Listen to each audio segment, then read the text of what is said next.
4 के अंदर हिंदी भाषा के बारे में पढ़ेंगे। इससे पहले भी हमने कई सारे वीडियो हिंदी में बनाए, अपने सीखे, ठीक है। आज जो हम पढ़ने वाले हैं वो एक नई टेक्स्ट बुक है, किताब है। पहले जो थी उसमें 1 से 20 चैप्टर थे, प्रकरण 1 से 20 तक हमने पढ़े थे। आज जो है वह है दूसरी टेक्स्ट बुक जो इस तरह से होगी, कक्षा 4 द्वितीय भाषा द्वितीय सत्र। इससे पहले थी वो प्रथम सत्र की थी और ये है द्वितीय सत्र। पहले में 20 चैप्टर थे, इसमें कितने हैं तो आप यहाँ से जैसे देखेंगे, यहाँ पर पूरी अनुक्रम मणिका दी है। इसमें 8 प्रकरण है। इसमें पहला प्रकरण नई राह। नई राह, नई यानी नया, राह यानी रास्ता, नया रास्ता। क्यों नया रास्ता कहा है? क्योंकि ये भाषा हमारे लिए नई है, इसलिए नई राह नाम का पहला प्रकरण आपके यहाँ किताब में दिया है। वैसे तो हमने पहली कक्षा से ही हम हिंदी पढ़ते हैं, ठीक है। तो आपको इसे पहला प्रकरण है, इसे समझने में कोई दिक्कत नहीं होगी, एकदम सरल लगेगा, एकदम इजी। इसमें आप ध्यान से देखेंगे तो आपको पता चलेगा कि ये तो हमें आता है, ठीक है, लेकिन फिर भी आप ध्यान से इसे देखिए। इसके अंदर पहले प्रकरण में आपको अभ्यास दिए हैं, यहाँ पर आपको दिखाई देगा अभ्यास 1, अभ्यास 2, अभ्यास 3, अभ्यास 4, अभ्यास 5 और अभ्यास 6। अभ्यास 1 जिसमें चित्र है, इसके नीचे इनके नाम लिखे, और वैसे ही अभ्यास 4 इसमें भी चित्र दिए हैं और इसके नीचे नाम दिए। तो ये दोनों जो अभ्यास है इसे हम बाद में देखेंगे। पहले हम अभ्यास 2, 3, 5 और 6 के बारे में चर्चा करेंगे। तो आज यहाँ पर सबसे पहले अभ्यास 2 पर हम चर्चा करते हैं।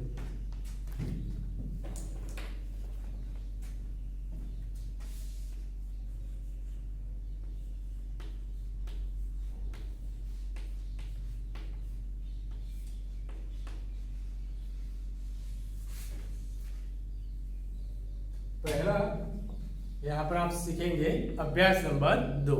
इसमें कहा है देखकर सही रूप से लिखिए।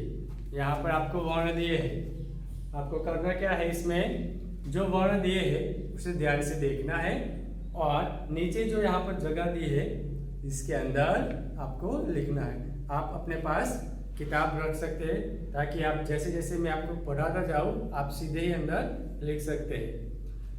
तो यहाँ पर कुछ वर्ण है, वर्ण को आपको सही रूप में लिखना है। सही रूप में लिखना है यानी अगर आप पहले से ही सीखेंगे कि कौन से वर्ण को किस तरह से लिखा जाता है तो सरलता रहेगी, आप झड़प से लिख सकते हैं, ठीक है। जैसे यहाँ पर पहला है ग, तो ग कैसे लिखना है, एकदम इस तरह से। इससे क्या होगा, आपके अक्षर भी अच्छे दिखाई देंगे। ये है ग के बाद है म। सही रूप से लिखना है। कई बच्चे क्या करते हैं, ग या ऐसे लाइन होती है तो ऐसे नीचे गोल कर देते हैं, ये हिंदी में गलत है। हिंदी में क्या करना है, एकदम लाइन सीधी रखनी है और ग के अंदर आगे से ऐसे मोड़ना है। तो ये ग म इस तरह से, इसके बाद न है, न, र,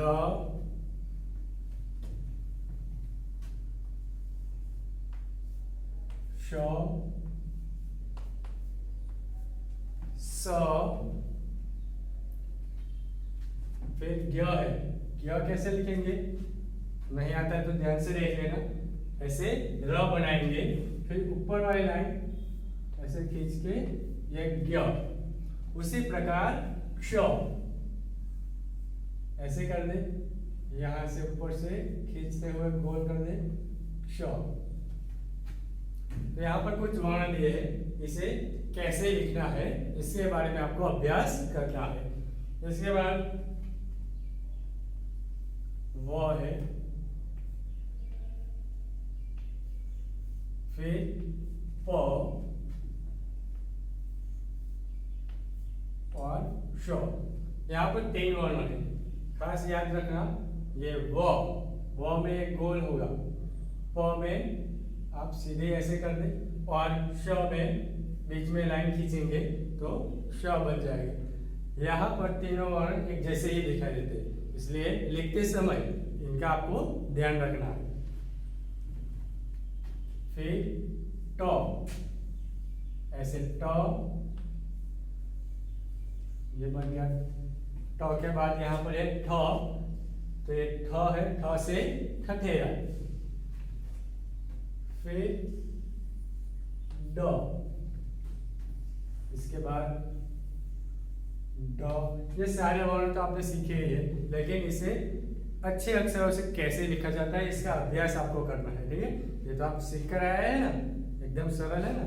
तो मेरे साथ साथ आप अपनी किताब में भी ये लिखते जाइए। इसके बाद है तो, क्या है? तो है, नीचे की लाइन में है थ, प जैसा ही है, लेकिन यहां से ऊपर से गोल करना है, तो ये बन गया थ से थर्मस। इसके बाद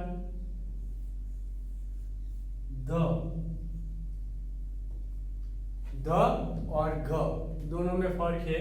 एक फर्क ये है, ये जो लाइन है ध के अंदर छोटी होती है और घ के अंदर ये लाइन बड़ी होती है।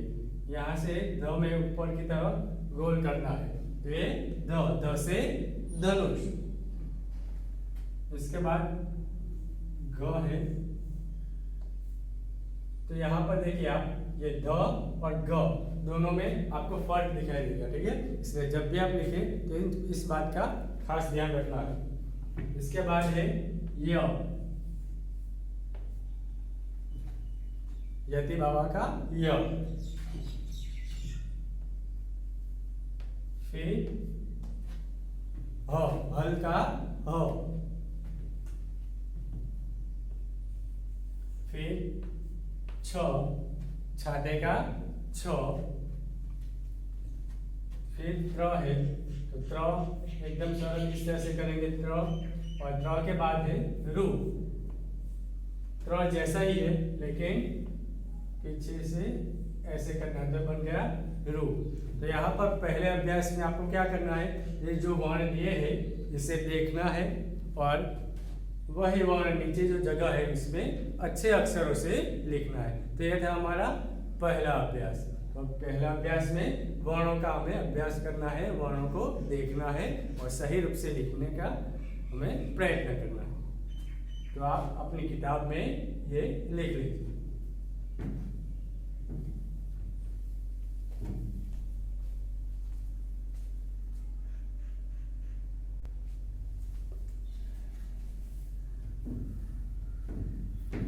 अब अभ्यास 3, अभ्यास 2 तो हमने सीखा। ठीक है, अभ्यास 3 इसमें क्या कहा है? इसमें कहा है कि गुजराती और हिंदी वर्णों को समझिए। हमने जो अभ्यास 2 में जो वर्ण लिखे समझे, अब उसे हिंदी और गुजराती दोनों वर्णों के बीच, दोनों भाषाओं के वर्णों के बीच क्या अंतर है ये हमें समझना है। तो चलो देखते हैं, पहला वर्ण कौन सा था? ग। ग को गुजराती में कैसे लिखा जाता है? ये ग है, जबकि हिंदी में ग। ठीक है, तो दोनों में क्या अंतर है वो आपको ध्यान देना है, हिंदी और गुजराती। इसके बाद म, म हिंदी में आपने सीखा है म। फिर न, ये गुजराती वर्ण है और ये हिंदी वर्ण है। फिर र, र में गुजराती में यहाँ से ऐसे गोल करते हैं, जबकि हिंदी में सीधी राह रखनी है।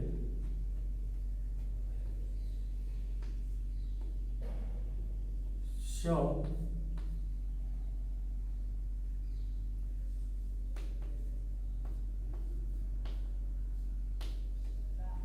तो इस तरह से आप जैसे देख रहे हैं, ये गुजराती वर्ण है और हिंदी दोनों में आपको अंतर दिखाई देगा। हिंदी के अंदर आप ऊपर जो रेखा खींचते हैं, लाइन करते हैं, इसे क्या कहते हैं मालूम है? इसे शिरोरेखा कहते हैं। ठीक है, अब इसके बाद आगे ज्ञ है।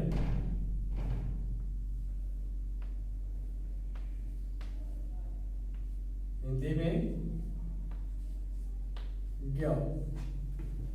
ठीक है, इसके बाद क्ष, ये गुजराती में हुआ और ये हिंदी में क्ष। फिर व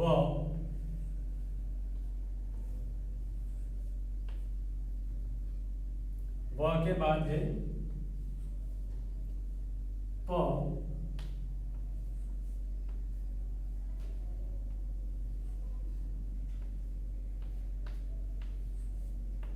श,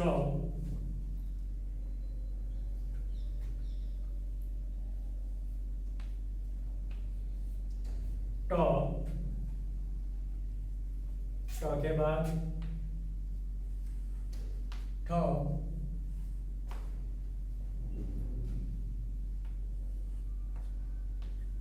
ड,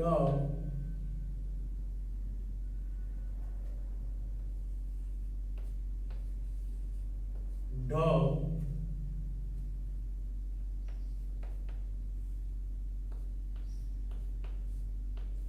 त,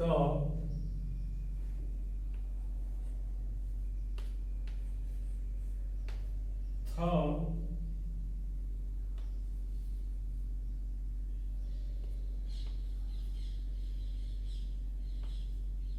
ध,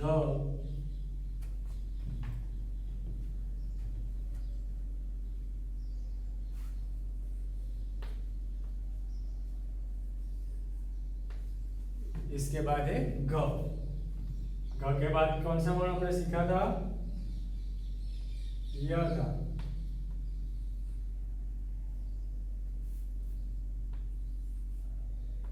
य,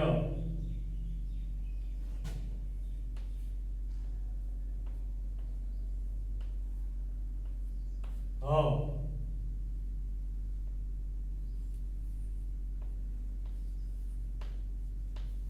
छ,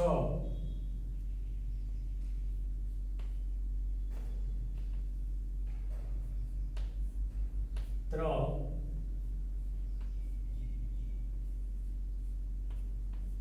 और रु। तो इस तरह से हमने ये वर्ण सीखे थे। ठीक है, तो यहाँ पर आप देखें, एक इस तरफ जो है वह है गुजराती वर्ण और ये हिंदी, ये गुजराती वर्ण, ये हिंदी वर्ण। दोनों वर्णों का आप ध्यान से देखिए, दोनों में आपको क्या फर्क दिखाई देता है? दोनों एक के बीच बहुत सामान्य फर्क है, पहली नजर में देखने में एक जैसे दिखाई देते हैं। गुजराती के अंदर जैसे हमने यहाँ नीचे लाइन है वो मुड़ी हुई करी है, जबकि हिंदी में सीधी है। दूसरा फर्क क्या है? तो गुजराती वर्ण के ऊपर शिरोरेखा नहीं है, जबकि हिंदी के वर्ण के ऊपर शिरोरेखा है। जो ऊपर हम रेखा खींचते हैं, लाइन करते हैं, इसे शिरोरेखा कहते हैं। तो दोनों के बीच ये अंतर है। इसके अलावा आप देखेंगे तो हिंदी और गुजराती वर्ण एक जैसे ही आपको दिखाई देंगे। तो ये जो जितने भी वर्ण है, ये ऐसे वर्ण है जो हिंदी और गुजराती में एक जैसे दिखाई देते हैं, यानी समान वर्ण कहे जाते हैं। ठीक है, तो अभ्यास 3 के अंदर गुजराती और हिंदी वर्ण का के बीच क्या अंतर है, क्या फर्क है, ये हमें यहाँ पर सीखना है। तो आपके किताब के अंदर जगह दी है, इसके सामने बिल्कुल वैसे ही जैसे आपके किताब में दिया है, देखकर सामने लिखना है। और याद रखना है कि दोनों के बीच में क्या अंतर है। ठीक है, पहली नजर से देखने में कोई अंतर है नहीं है, यानी कि ये वर्ण एक जैसे है, हिंदी और गुजराती में समान रूप से लिखे जाने वाले वर्ण। मतलब जहाँ भी आपको पूछा जाए कि हिंदी और गुजराती में समान रूप से लिखे जाने वाले वर्ण बताओ, तो इतने वर्ण ऐसे हैं जो समान रूप से लिखे जाते हैं। ठीक है, तो इसे आप अपनी किताब में लिख लीजिए। ठीक है।